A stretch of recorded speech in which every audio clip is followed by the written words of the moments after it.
কাল সোমবার সুমনের ছুটি ছিল, তাই সুমন নেমেছে ঘর পরিষ্কার করতে। খুব ভালো কথা, কিন্তু ওর ঘর পরিষ্কার করা দেখলে আমার রীতিমতো ভয় লাগে।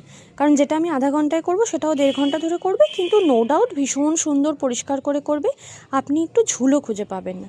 কিন্তু ওই যে ঘড়ির সময় চলে যাচ্ছে, স্নানের টাইম চলে যাচ্ছে, খাওয়ার টাইম চলে যাচ্ছে, ধরেছে যখন ওটা পুরো শেষ করেই ছাড়বে।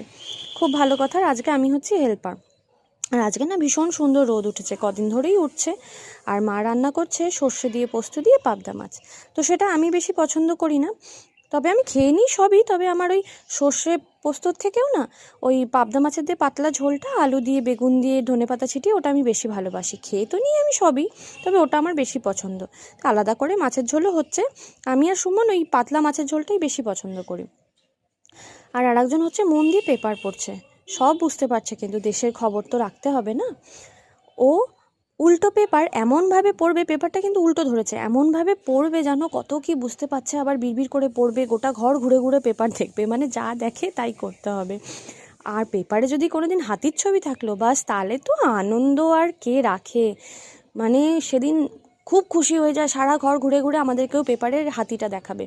তো যাই হোক, দেশের খবর নেওয়া হয়ে গেছে, পেপার পড়া হয়ে গেছে, এখন সেটা খেলার সময়।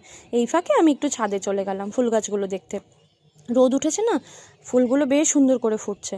আর মাঝখানে ঠান্ডার জন্য ফুলগুলো ভালো করে ফুটতেই পারছিল না। আমার 2টো গোলাপ ফুল হয়েও নষ্ট হয়ে গেছে এই ঠান্ডার কারণে। আর আকাশ দেখতে তো আমি খুব ভালোবাসি, একদম পরিষ্কার আকাশ।